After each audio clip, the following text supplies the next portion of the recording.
Thank you.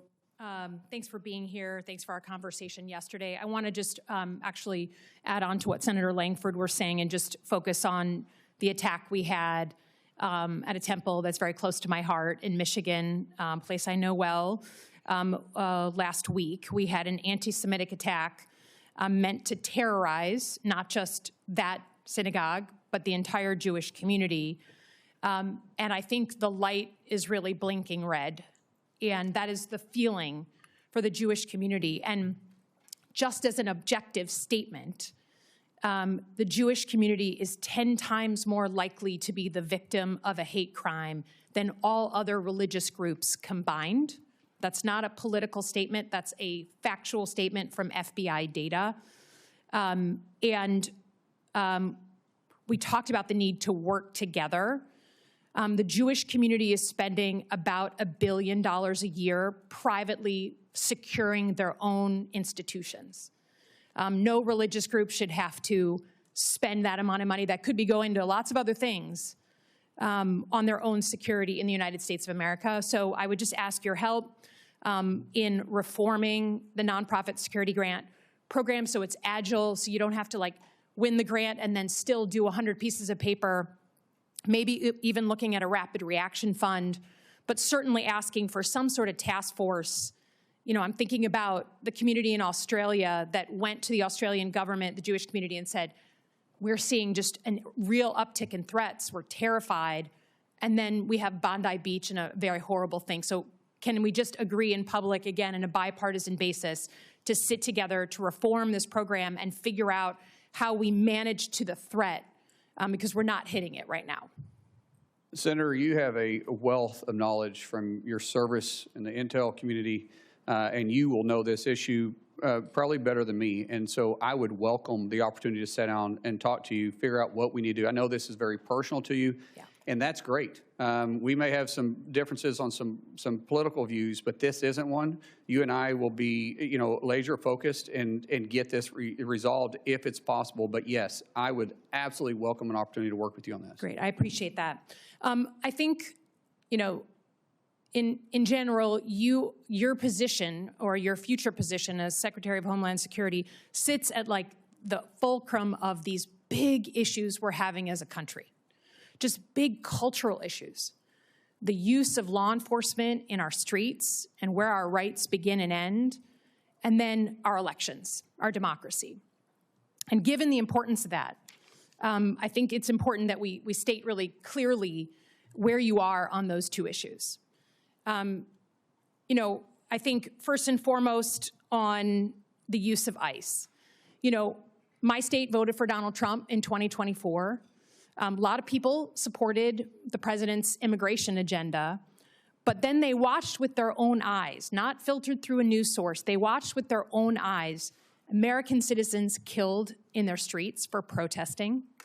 They saw children caught in the crossfire and being tear gassed. They saw people randomly being pulled out of their cars and walking down the streets because they happened to look like they could be an immigrant and checked for their papers, which for many of us has a real history.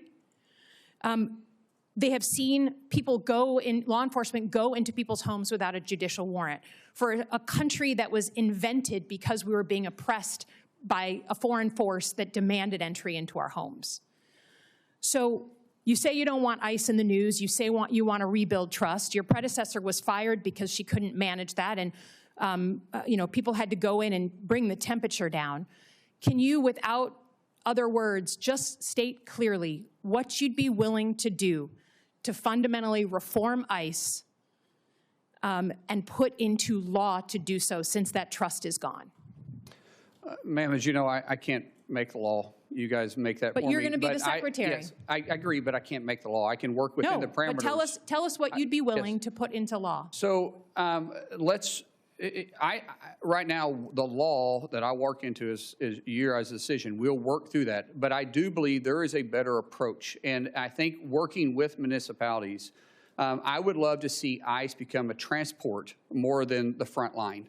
If we can get back into just simply working with law enforcement, we're going to them and we're picking up these criminals from their jail. One, we're going to reimburse them for having the person there. And have partnership is vitally important. I don't think there needs to be a law to change that. I think I can work within what is there. But there's an approach that can happen, but we got to have partners. Yeah, I understand. But we're not going to agree to this here, but I would just say the ability, the trust is gone, and not just with Democrats. That's why we're here. That's why your predecessor was fired. And there needs to be fundamental reform of this law enforcement agency. And I think that the public writ large is crying out for that. Let me turn to elections. Senator, let me turn to elections. The Department of Homeland Security has the mandate since the Obama era for securing our election infrastructure. That's an important job, and you'll be secretary. The president has continued to say that he won the 2020 election, even though there's been 60 court cases saying the opposite. He has said he wants to federalize the elections. He has said name-check cities, including Detroit. He has said voting machines are inaccurate. He has said in the State of the Union, I was on the Senate floor, paraphrase that if his side doesn't win in November, then the elections were rigged, which is exactly what he said 8 months before the 2020 election. You have your own history. You did not certify the 2020 election. There are people at the Department of Homeland Security, 3 people specifically, who are well-known election deniers now running election security functions.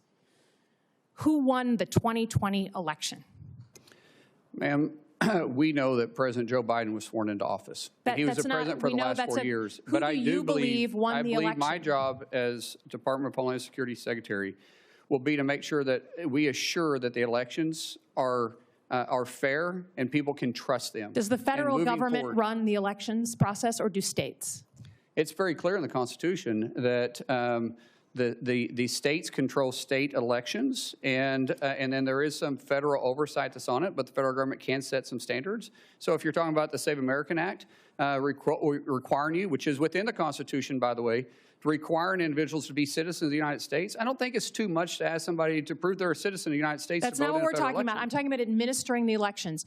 If you are Secretary of Homeland Security, do you feel you have the authority to put uniformed officers at polling locations in 2026? Ma'am, we said this in your office. The only reason why my officers would be there if there was a specific threat for them to be there, not for intimidation. And so even though we didn't need it during World War II, we didn't need it during Vietnam or the War on Terror, we never had to put uniformed military there. Now, you feel that there's going to be a reason that there's going to be an armed threat to the United States that you need to potentially be there? No, ma'am. I can't sit there and guarantee hypothetically of what threat would be and not. I'm not putting military. That's not within my purview. Uniformed officers. But if there is a threat, a specific threat, say it's in a Jewish community, and there is a threat that's specific to that polling area, then we will work with local law enforcement. There'll be a reason for us to be there, and it'll be known why we're there. I think the reason you're here and not Kristi Noem is because Americans trust their local law enforcement now way more than they trust ICE.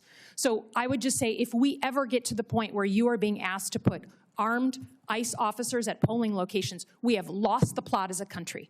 We have fundamentally lost it. And until I hear someone tell me that this man, President Trump, will actually allow us to have a free and fair election, there is zero trust here, and I cannot trust that he won't try and steal it. Again, I yield back.